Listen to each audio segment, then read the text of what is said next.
आज हम आपको एक ऐसी उल्लेखनीय जगह लेकर चल रहे हैं जहाँ पर भगवान श्री कृष्ण ने अपनी गाय चराई हैं। नंदगांव से 1.5 किलोमीटर दूर एक स्थल है जिसका नाम है डेर कदम। नंद गांव से आप पैदल भी वहाँ के लिए जा सकते हैं। वहाँ पर एक शिव मंदिर भी है, आप उसको भी दे सकते हैं। राइट में शिव मंदिर है और सीधे आप जाएंगे तो आप 1.5 कदम स्थान पर पहुँच जाएंगे। हम आ चुके हैं 1.5 कदम स्थान पर। यह नंदगांव से 1.5 किलोमीटर की दूरी पर पड़ता है। यहाँ का जो इतिहास है वो हम आपको आज बताने वाले हैं। डेर कदम ब्रजमंडल के सबसे उल्लेखनीय स्थलों में से एक है। यहाँ कदम वृक्षों के समूह के बीच में एक छोटा सा मंदिर भी बनाया गया है। यह कृष्ण जी की रासलीला का एक स्थान भी है और इसलिए इस लीला की स्मृति में एक मंच का भी निर्माण किया गया, वो भी हम आपको कुछ क्षणों के बाद दिखाएंगे। माना ऐसा जाता था कि श्री कृष्ण जी अपनी गांव को इस स्थान पर चराने के लिए लाया करते थे। बाद में जब घर लौटने का समय होता था तो वह कदम के पेड़ पर चढ़ जाते थे और अपनी बांसुरी बजाते।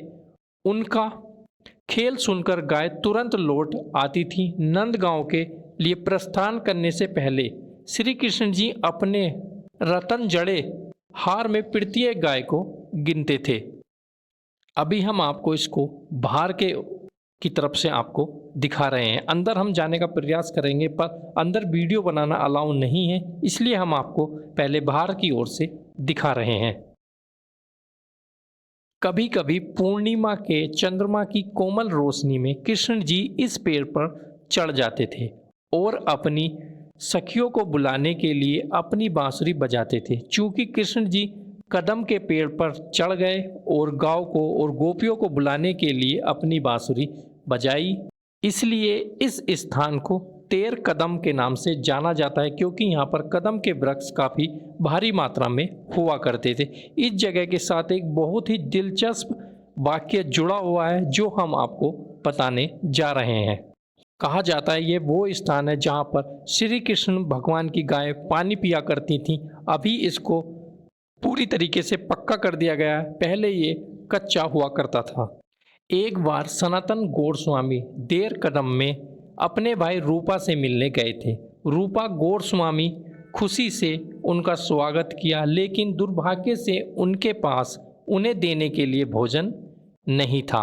उनकी हार्दिक इच्छा थी कि यदि उनके पास कुछ मीठा चावल होता तो वह अपने भाई के साथ अच्छा व्यवहार कर सकते थे। आप देख सकते हैं, हम आपको डेढ़ कदम के चारों तरफ घुमा रहे हैं।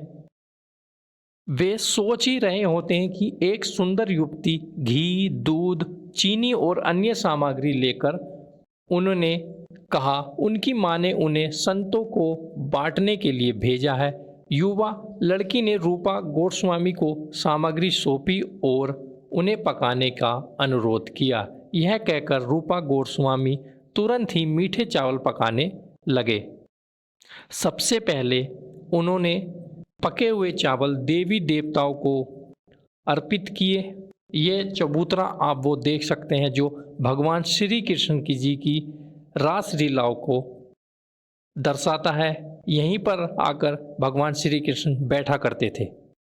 सभी देवी देवताओं को मीठा प्रसाद अर्पित करने के बाद सनातन गोस्वामी जी को उन्होंने चावल परोसे। जैसे ही उन्होंने इसका स्वाद चखा, सनातन गोस्वामी भक्ति में आनंद में लगभग बेहोश हो गए और उन्हें तुरंत ही उस लड़की की पहचान हो गई कि वह कोई और नहीं है बल्कि राधा रानी जी हैं। सनातन गोस्वामी जी ने बड़े ही आनंद से प्रसाद को ग्रहण किया। तभी से आज तक वहाँ पर प्रसाद के रूप में मीठी खीर ही मिलती है। अगर आप यहाँ पर जाते हैं तो आपको प्रसाद के रूप में मीठी खीर ही मिलती है, जो राधा रानी का प्रसाद कहा जाता है। यहाँ पर बहुत सारे कदम के पेड़ हुआ करते थे जिन पर श्री कृष्ण भगवान चढ़ा करते थे, लेकिन बारिश और जल के अभाव के कारण ज़्यादातर गायब हो गए हों। वीडियो अगर आपको अच्छी लगी हो तो वीडियो को लाइक और शेयर करना ना भूलें। साथ ही साथ हमारे चैनल को भी सब्सक्राइब ज़रूर कर लें। ऐसी ही एक नई वीडियो में हम आपसे दोबारा मिलेंगे। हमारे साथ जुड़े रहने के लिए आपका बहुत बहुत धन्यवाद। जय हिंद, राधे राधे।